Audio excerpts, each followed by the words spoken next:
On the 1st of March, Canadians were very surprised to receive an email telling them that a Tesla Model 3 will be available in Vancouver and in Toronto.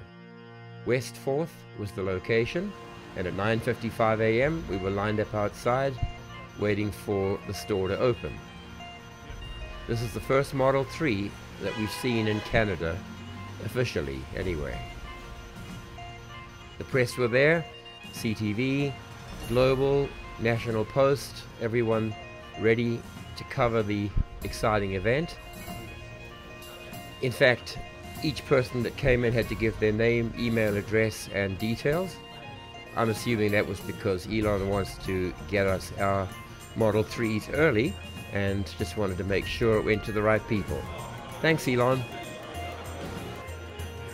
Inside the store, the model that they had was the one that I want, the red version, and each person received a pretty generous allocation, I thought, of about 5 minutes, more or less 5 minutes.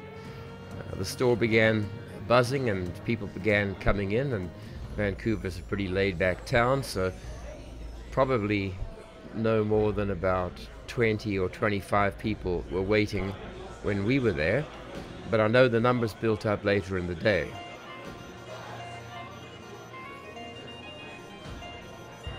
Every person or couple who came through were given a full 5 minutes of time, and it was great to see them thoroughly go over every aspect of the car, the front, the trunk, the wheels, and especially the interior. We waited patiently, or not so patiently as the case may be, but everyone was thrilled to see the car here in Canada, since we've been waiting over 2 years to even get a sight of it. And it was our turn. That's very nice. So this is the upholstery? This is the premium interior right now, your experience. Yes. So on the left-hand side of the screen here, that will have all your vehicle information. So your speedometer will be up there, and it shows you your different gears. You can open and close. Yeah, and everything else is controlled through here. Trip meter, wipers. Yeah, I'll show you that in a sec. So your backup camera, shows you your charging. Just do the backup camera again. I want to see what the... Okay, so it's got the fisheye look, and that's obviously to help get a wider area that you're surveying. Exactly, yeah, it's a very wide viewing angle, yeah. And it's got your voice command on here as well too, but you can control that with your steering wheel too. Right. And then it's got your wiper speed adjustments there, but you can just leave it on auto, then you can use the rain sensor. And then that's your different trip calculators there. So you can zero a trip out there and then just do the normal things you do. Exactly. The trip meter, yeah. Yeah.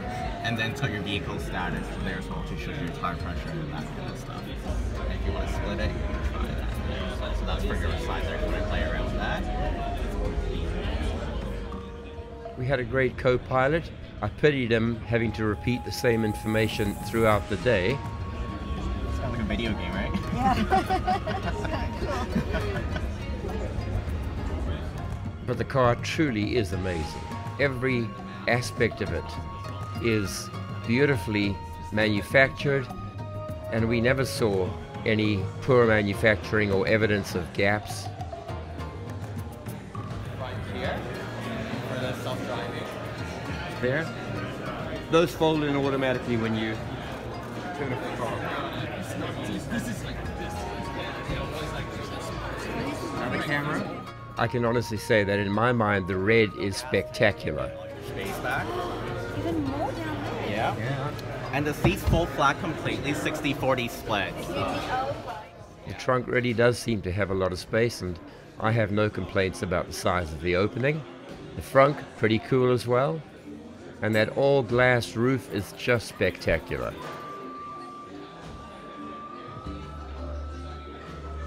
I love the minimalism of the compartment. I love the lack of buttons and wheels and dials and binnacles. And of course, it's zero emissions. A sign of things to come, the fact that we are now seeing them in Canada.